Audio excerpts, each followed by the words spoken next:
For today's unboxing, I'm really excited to talk about Faye Duncan's. She has two books out now, both perfect for Black History Month. This one is illustrated by Charly Palmer, the incredibly talented Charly Palmer, I might add. And this is about Evicted, the struggle for the right to vote. A story I didn't know about until this book came out. But let me also just, and I have it right here, show you her second book, and I'll do a separate video for that. But she also has the story of Opal Lee and what it means to be free. That is also out, and they came out almost at the same time this year. And this book is by Calkins Creek. This is a F&G that I'm sharing, folded and gathered, so let's get started. So I read this earlier, and I just couldn't believe, this true history of what happened. And so let's just get started. So the F&G, it's sort of, it's not bound, so it's a little bit, I have to be a little bit careful. And so what happened is, this is Fayette County, Tennessee, the third largest land area in the state, and the third poorest county in the nation. Okay, it was 2/3 black, and the black majority was mostly made up of unlearned sharecroppers living on cotton farms owned by white landowners. Okay, so what happens for the elections is, of course, the white people want to suppress the black vote because, especially in this county, they would have the majority. And so these are some of the people who are involved in, in sort of like, like in, with no fanfare, with no headline, with no, you know what I mean? Like, it's just everyday people who said, I'm going to take a stand, and at great personal sacrifice, I might add. And so these are some of the people we are in this tent city profiles. And so we're going to learn, what is tent city? Why are they living in tents? Okay, so it's about the vote and about suppression of the vote. And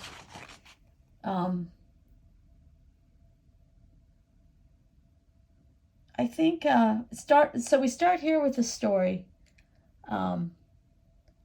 And James Jr. was only 5, where he, sort of was the man responsible for his siblings. His grandmother had just passed away. And, it sounds like he was one of the people who just said, I'm going to take a stand. So let's see what happened. The ghost of Thomas Brooks. So here's somebody who looks like he was, murdered. And so it was part of the, vote suppression. Like, if you try to register for vote, your life was in danger. Okay, so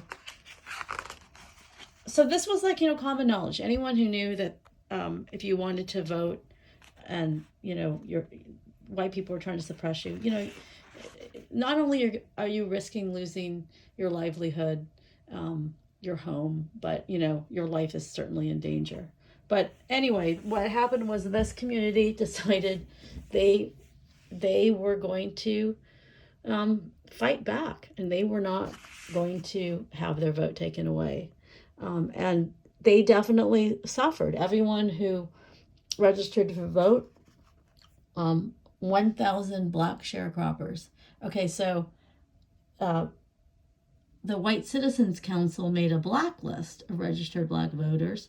They shared it, and all of a sudden, these black customers were denied groceries and gasoline. White doctors denied medicine. They were not allowed to sharecrop, so they lost their livelihood and their homes. And so the only recourse that they had was, there was one family who owned their own land, and that was Shepherd Papa Tolls.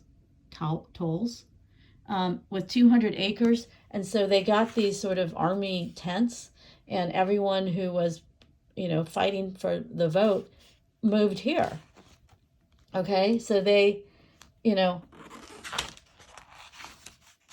were able to live in these tents, but,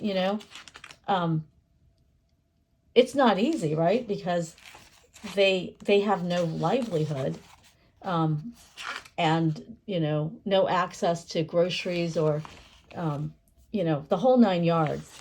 And so it was sort of how these people didn't back down, and then, just like suffering in order to vote.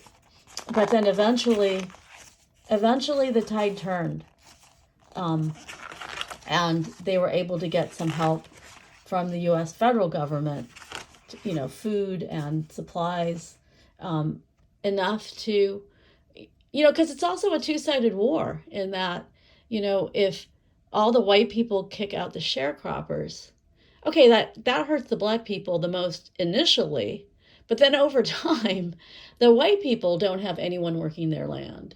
And so, just like any other strike, yeah, the frontline people suffer the most, but, there are no winners in this.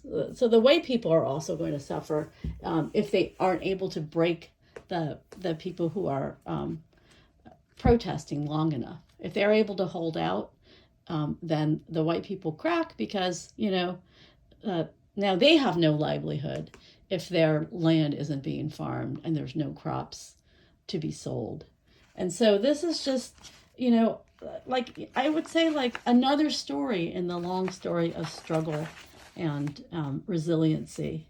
But this is the story of just like everyday people who were just like finally just said, enough is enough. And we're going to fight to this extreme. Like this is the extreme we have to fight for the right to vote.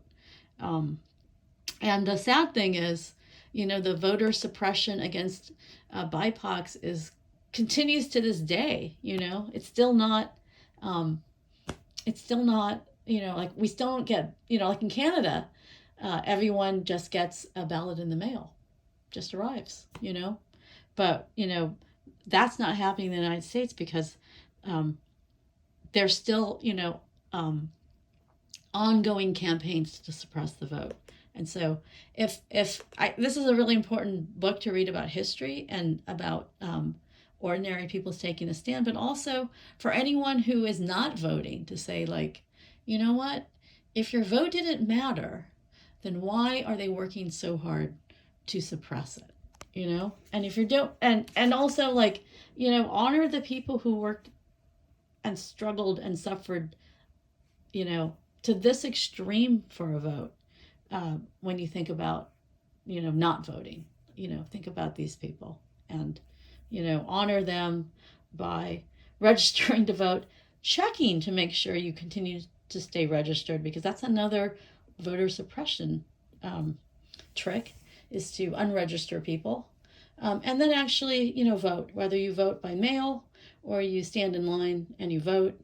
And, in some places the lines are deliberately really long to suppress people from voting. But just, stay the course and let's all have a huge turnout for this midterms 2022. So that would be my message in support of Black History Month. Read this story and let's all exercise our right to vote. So thank you so much for this F&G, Calkins Creek. And thank you all for watching and listening to me talk on my soapbox.